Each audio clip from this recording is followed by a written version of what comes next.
What's going on, guys? My name is Steve. Thank you for stopping by my channel. Today we're going to be reacting to British versus American refrigerators.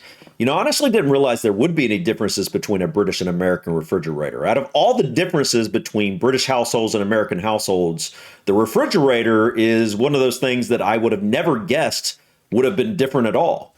How many differences can there be in a refrigerator? I mean, I just assumed a refrigerator was a refrigerator outside of some basic things that could be more advanced. Like, for example, some refrigerators have like TVs in the front of them, or, some refrigerators have ice machines on the front and things like that. But for the most part, outside of spending more money and getting more technological advancements in your refrigerator, I just assumed that a refrigerator would be a refrigerator. So I'm really curious.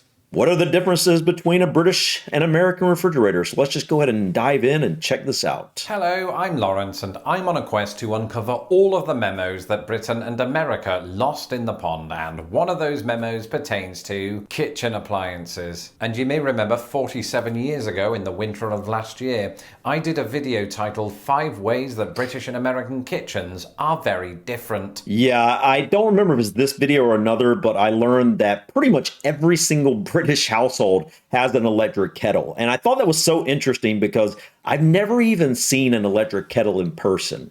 The one thing you'll find in American households, though, is coffee makers. Probably, I'd go out on a limb and say 85 or 90% of American households probably have a coffee maker. I don't really know how popular those are in the UK. I'm guessing probably not quite as popular as they are in America, as I think British people tend to drink more tea and Americans tend to drink more coffee.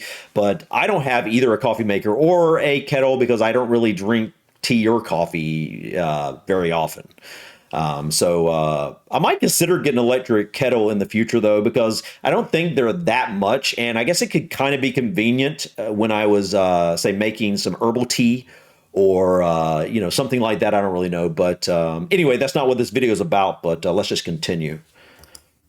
And to this day, that video remains one of the greatest videos in the history of YouTube. And those aren't my words, those are my mum's words. But despite this, there was one crucial element that was frozen out of the video: refrigerators. And so consider this video an addendum to that video. But of course, I'm in my studio. We can't very well have a hands-on video about refrigerators because I don't have one in here yet. So team, let's put everything down and follow me. Yeah, I've been in the studio for about 2 weeks, so it's good to get out of there and do sort of more relatable content, while I walk to the other wing of my house. And 3 hours later, I've made it to the kitchen. On my left is the refrigerator. Please ignore the...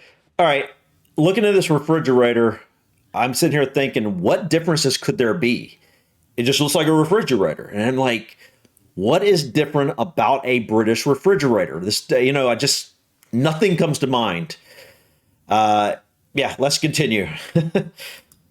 The picture of the red London bus, I'm a bit lazy and haven't put it up yet. I'm not going to show you the rest of the kitchen right now because the camera lies and you might get the impression that we haven't done dishes because we haven't done dishes. But in the immortal words of Sir Winston Churchill, let's look at the fridge. And I know what you're thinking, he never said that, but in our defense, we were working on 2 scripts at the same time and they merged. This is the fridge, a good old American fridge, or should I say, a freezer on top of a fridge. It is a mess inside. I just want to show you something that's inside my freezer that you won't find in most British freezers. So it's a special ice making machine inside the freezer, and as you can see from this, you can either set it to automatic or not. And let me tell you, this is the first time that my wife and I have been living alone together and we've had one of these. And when I'm sitting alone in the living room at midnight doing, it doesn't matter what I'm doing, and that thing goes off, it scares the bejesus out of you. It starts making a mechanical sound accompanied by banging, so it's not dissimilar to the sound of thieves. But I have to say, with summer on the horizon, I am excited to use this to make iced tea and to simultaneously avoid all of the angry comments from British people. And if you've been watching this channel now for a while, you'll know that this ice making machine is very much in line with America's obsession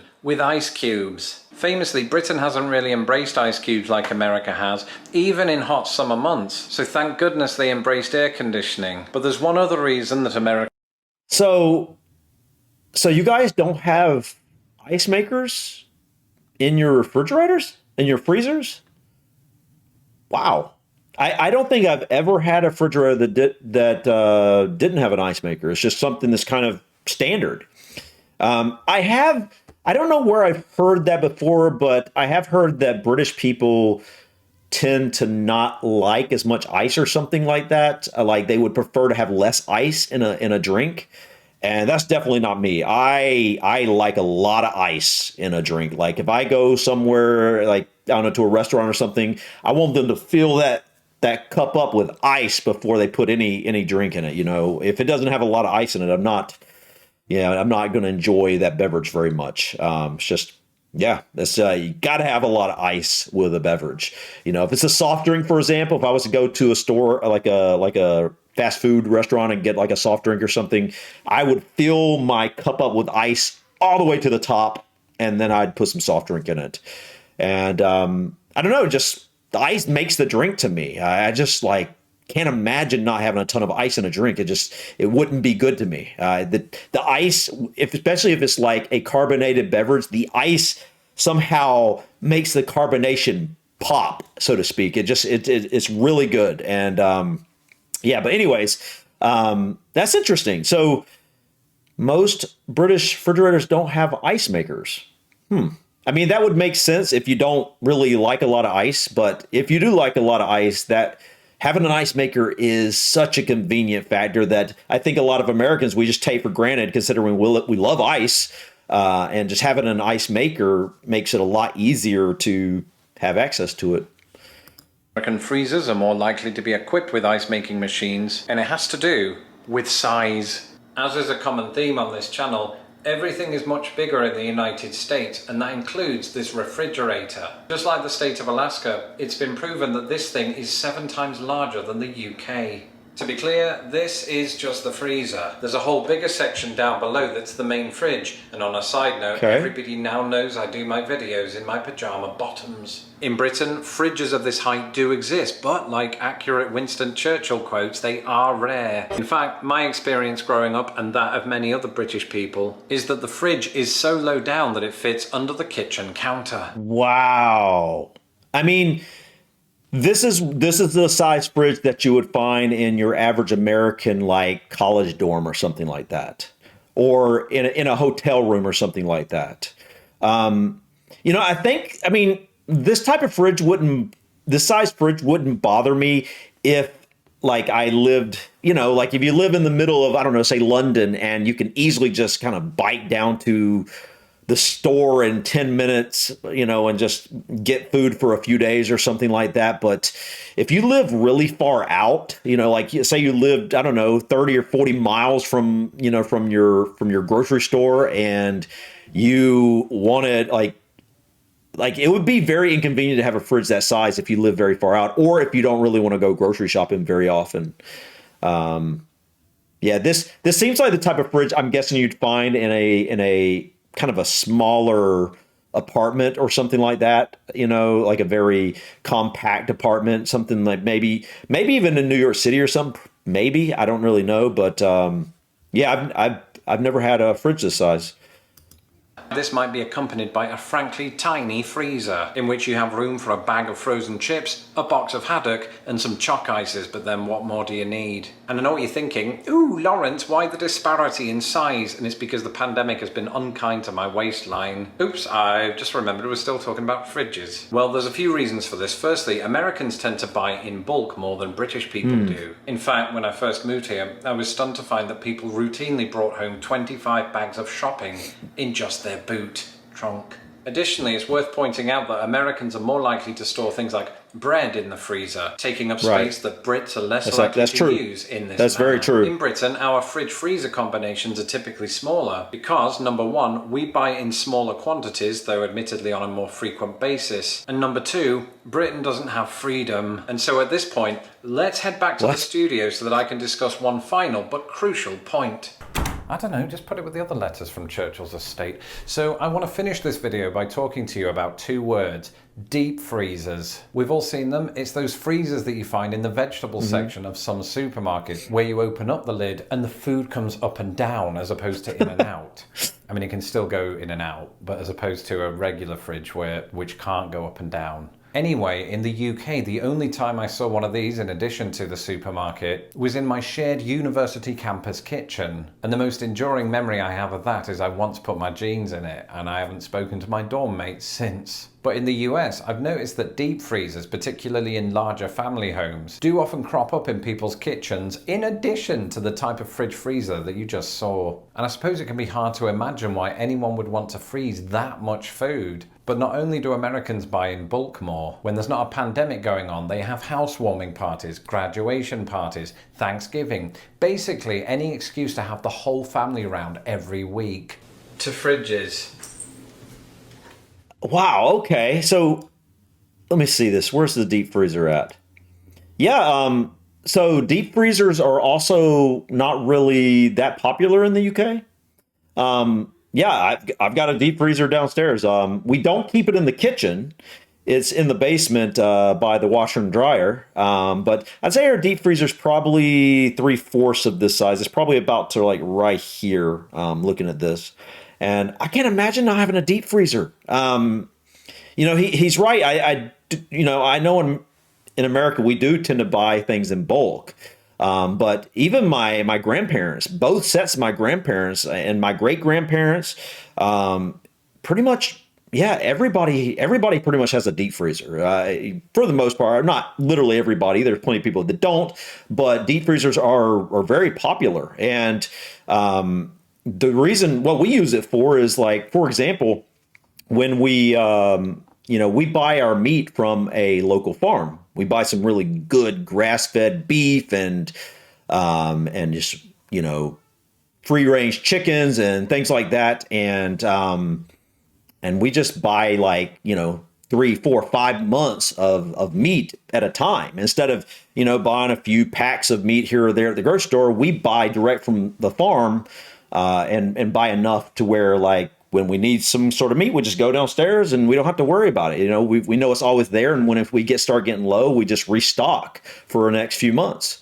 And it's also really good for example, we use a lot of frozen bananas because, we pretty much have a shake every single day. I have not a milkshake with ice cream, but milk and banana and, some other stuff in there, maybe berries or whatever. So I use frozen bananas pretty much every day. And so we buy a bunch of bananas in bulk. And then when they get ripe, we pill them, freeze them, put in the deep freezer. And then we've got bananas to last for weeks, if not months, depending on how many we got. Same thing with berries. So, strawberry season is getting here soon, and we'll be able to go and pick a bunch of strawberries, and we'll be able to cut them up, put them in bags, and have room down the deep freezer to freeze them. It's just, I can't imagine not having that ability to do that.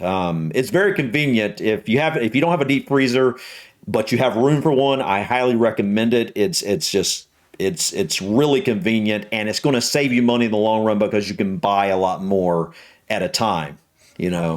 It doesn't matter if it's meat or like fruits or something, you're going to be able to keep it longer. And also, if you're the type that makes bread, make a bunch of bread, put it in the freezer, and whenever you want some bread, take it out. Anyways, enough talking about that, but this was really interesting. I guess there are some differences, obviously I don't think every single person in the UK has a refrigerator. Well, wherever it was, that small fridge they were showing right there.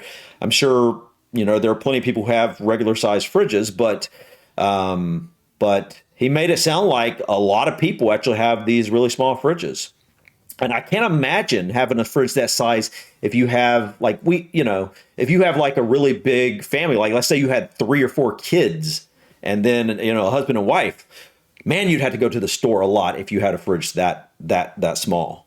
The fridge he was showing here, I would consider this more of I don't have a huge fridge. What I would consider a huge fridge is probably roughly around this size, maybe slightly taller. But it's generally speaking probably about this size. But I have seen fridges. A lot of people, especially if you build a new house and it comes with a refrigerator in America, it's probably going to be double or triple this size. It's going to be really over the top fancy and have a TV on the front. And it's just kind of weird. But I'm sure some of you have seen those. I've never personally owned one like that. Most of my refrigerators I've had have been probably roughly this size. They've pretty much always been the same size. And I think that's why when I started this, I'm like, what differences could there be? Because pretty much every refrigerator I've ever had have pretty much been pretty much the same size. They've all had an ice maker. They generally all look pretty much the same on the inside. The only difference you'll see sometime with some of these regular refrigerators like this is that the ice maker will be on the outside door, and it also have like a water filter where you get cold filtered water on the outside of the refrigerator as well.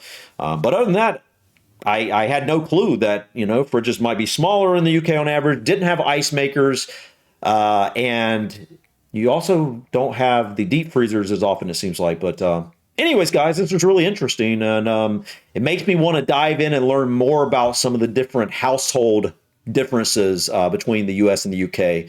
I've seen some of this stuff, but obviously there's a lot more differences probably that I can't even imagine. Like, what about stoves? Are there differences in the stoves? I guess I'll see if I can find a video about that or something if there is. But anyways, guys, thank you so much for stopping by. Please click that like button. Feel free to drop your comments or suggestions about this video or others. And don't forget to subscribe to continue to follow me on my journey to discover my British and Irish ancestry. Until next time, guys, peace.